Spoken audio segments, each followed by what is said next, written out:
Welcome everyone to Discover This. So today's story is going to be another story about outlaw bikers. And again, this is going to involve the Hells Angels and the Mongols. And again, the result is going to be murder. So let's get started. So our story begins during the late night hours of Monday, March 15th, 2010 at the Lamplighter Bar here at 817 West Washington in the Hillcrest, Mission Hills area of San Diego. On that night, Fernando Fernandez was inside with his girlfriend, Brittany Ruiz. Now, Fernando Fernandez was a member of the Mongols Motorcycle Club.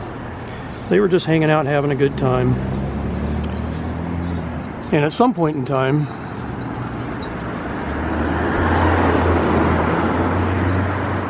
Fernando Fernandez takes off his sweatshirt, and underneath his sweatshirt he's wearing his Mongols cuts, his colors, his Mongols vest. So he hangs around some more and he's parading around inside with his Mongols vest on, and eventually it came time to go, and both Fernando and Brittany told the bouncer at the door that they were going to be heading out getting some Mexican food. So they got on Fernando's motorcycle, which would have been parked right out here in the front, and they took off. Now, Fernando's moniker, his nickname in the Mongols, was Rambler. Now I should probably mention something about Mongols culture. So if you've watched any of the documentaries on the Mongols or read any of the books by some of the former members or watched Gangland or any of that kind of stuff, you may have heard the term Code 55. Now, Code 55 in the Mongols world is where the hierarchy of the Mongols, you know, the leadership, tells the rest of the membership to not wear any of their colors or any indicia that would show that they are members of the Mongols Motorcycle Club.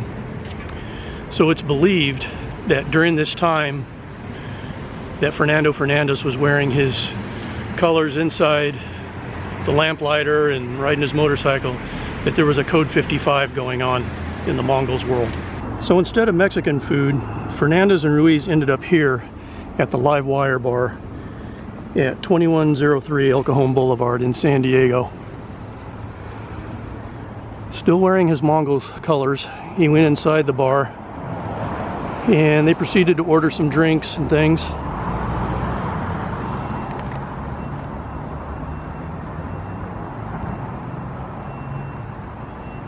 At a certain point, Fernandez got into an argument with a couple other patrons.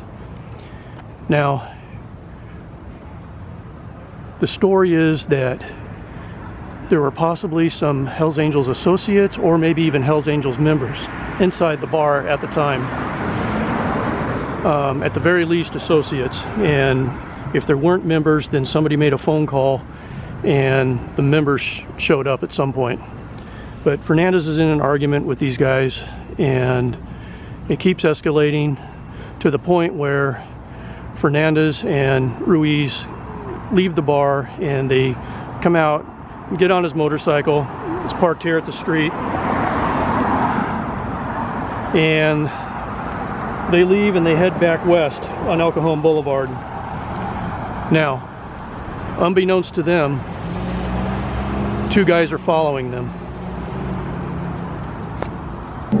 So Fernandez and Ruiz ended up here at Los Panchos Taco Shop. It's now a Dunkin' Donuts. Los Panchos is right down there, next door. They moved to a bigger place. But at the time, in 2010, this was Los Panchos.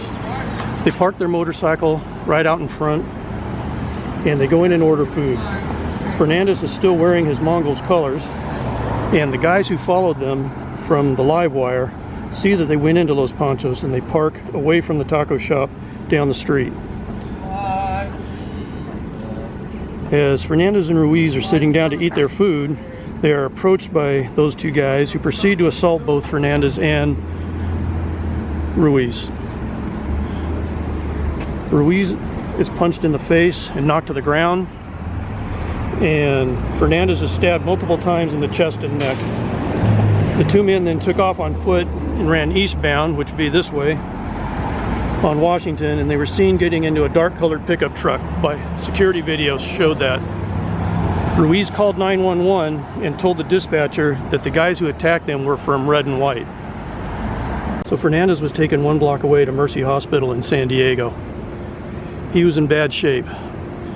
Now you can see the Los Panchos taco shop is right down there, the new one. So the old one, the Dunkin' Donuts now, is right next door, kind of blocked by that building, by that tree. But the doctors and nurses did all they could that morning.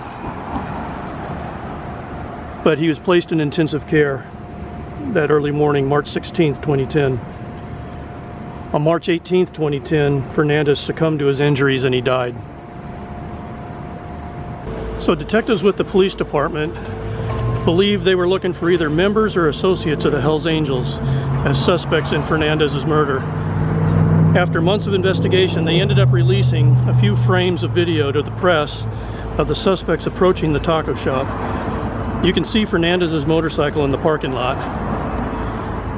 After almost 2 years of investigation, police finally made arrests in the Fernandez murder. 2 members of the San Diego charter of the Hells Angels, Christopher Bain and Michael Ottinger, were both arrested for the murder. Now, Michael Ottinger was also being investigated for 2 other assaults, one in San Diego and one in Santee. He was also being investigated by federal agencies for his part in a major methamphetamine trafficking ring. Ottinger was already in federal custody after being arrested on drug charges in December 2010 when they arrested him for the Fernandez murder.